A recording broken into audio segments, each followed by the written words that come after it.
Madame Simone et Yves Gbagbo, bonsoir. Bonsoir. C'est un plaisir de vous avoir sur ce plateau. Et deux autres confrères avec lesquels nous allons échanger pendant 90 minutes. Evelyne Deba, bonsoir. Bonsoir, Kolo Koulibaly. Bonsoir, Jérôme Kouakou. Bonsoir, Kolo Koulibaly. Madame la présidente du MJC, c'est la première fois que vous participez à une élection présidentielle. Dites-nous pourquoi Simone et Yves Gbagbo est candidate. Ah, vous savez, Simone et Yves Gbagbo s'est intéressé à la politique depuis très longtemps.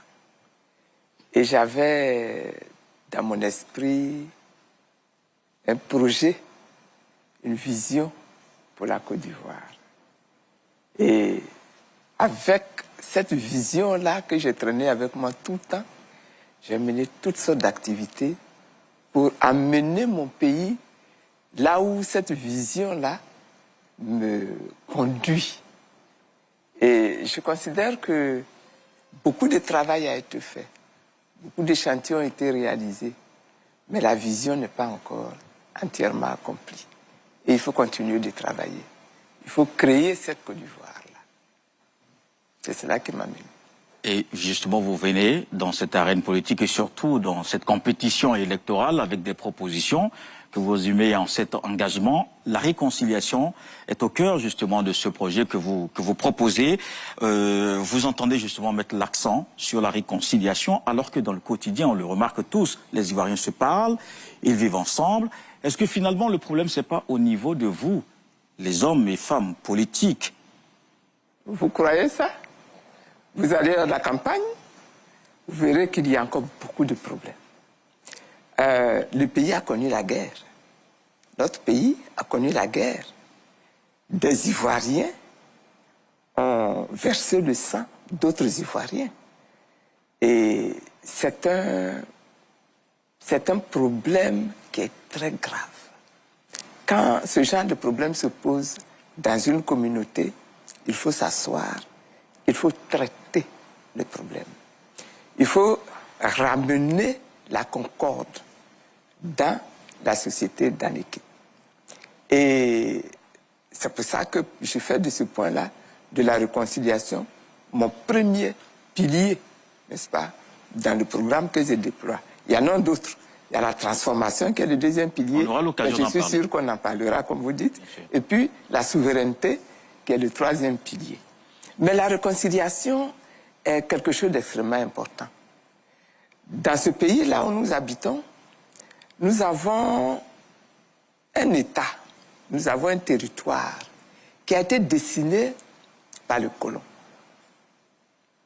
Et lorsque le colon est arrivé, vous aviez plusieurs peuples qui habitaient sur ce territoire. Vous aviez les Senufo au nord, vous aviez des Malinké, vous aviez des Akans au centre et au sud, vous avez des Krou au centre-ouest et à l'ouest, vous avez d'autres Akans encore, des Agnis à l'est, et plus au nord, vous aviez des Koulango, etc. Donc, beaucoup de peuples. On dit une soixantaine d'ethnies. Il faut faire de cette soixantaine d'ethnies-là un peuple uni. Un peuple soudé. La crise qui est venue a divisé ce peuple. Il faut refaire cela. Il faut ressouder ce peuple. Pendant cette crise-là, il y a eu des morts. Les morts, il faut également leur rendre hommage pour que les âmes reposent en paix. Pendant cette crise-là, il y a eu beaucoup d'attaques qui ont provoqué beaucoup de chagrin, beaucoup de tristesse. Il y a eu beaucoup de biens qui ont été détruits. Il y a eu des hommes et des femmes qui ont perdu les terres, qui ont perdu leurs champs, qui ont perdu leur emploi. Et tout cela là est à régler. C'est à régler.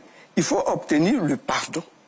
Que ceux qui ont encore du chagrin dans le cœur, que ceux qui ont encore de la tristesse dans le cœur, que ceux qui ont encore du ressentiment dans le cœur, qu'ils puissent accepter de pardonner.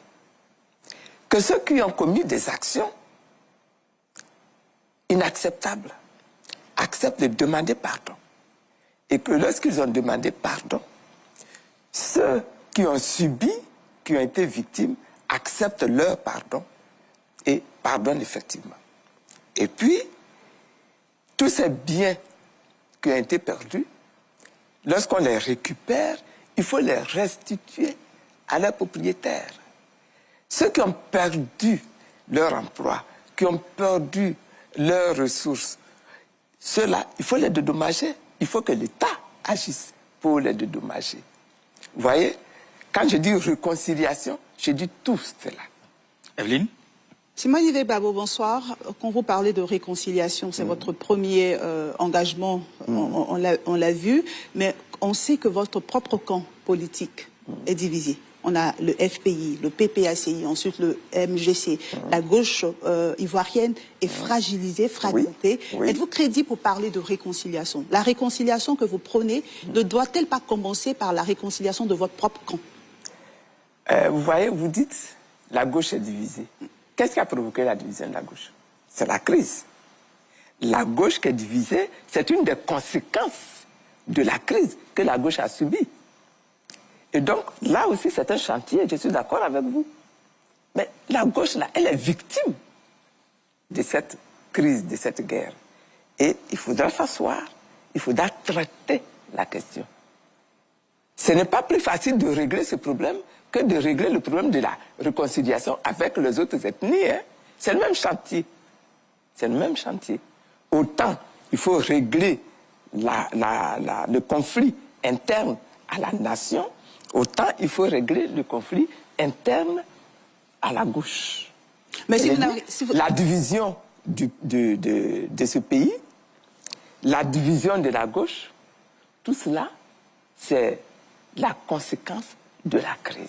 Quelle est la priorité? Si vous n'arrivez pas à réconcilier la gauche, est-ce que vous êtes crédible, vous, pour parler de réconciliation des Ivoiriens? Mais pourquoi moi? Pourquoi est-ce que je serais plus crédible ou moins crédible que d'autres? Pourquoi vous dites que je n'arrive pas à réconcilier la gauche?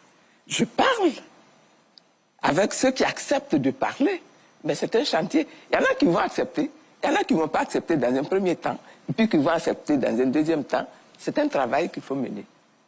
Jérôme Kokou. Madame la candidate, vous l'indiquez dans votre programme que j'ai pu parcourir, que la réconciliation pour vous passe nécessairement par la restitution des terres qui ont été confisquées. Et là, je regarde l'Ouest qui a beaucoup de problèmes liés au foncier. Madame, en le faisant, est-ce que vous ne risquez pas là de déclencher une autre crise liée au foncier en Côte d'Ivoire? Qu'est-ce qu'il y aurait comme nouvelle crise liée au foncier? Vous ne voulez pas que ceux qui sont venus abusivement récupérer des terres qui ne leur appartiennent pas, vous ne voulez pas qu'on leur reprenne les terres qui ne leur appartiennent pas? D'abord, comment est-ce que le pays, comment on le met en marche? Mais ça, c'est les études qui permettent de faire cela. C'est les enquêtes qui permettent de faire cela. Les populations qui étaient dans leurs champs, dans leurs plantations, dans leurs villages, ils se connaissent. Ils connaissent leurs propriétés. Ils connaissent leurs champs. Si ces champs-là leur ont été arrachés, ils sont bien placés pour le savoir. Ceux qui aujourd'hui ont ces champs-là, on peut les reconnaître, on peut les identifier. Et si on les identifie et qu'effectivement on constate qu'ils sont venus prendre des terres qui ne leur appartiennent pas, il faut s'asseoir et puis traiter cette question. Vous pensez qu'il y en a?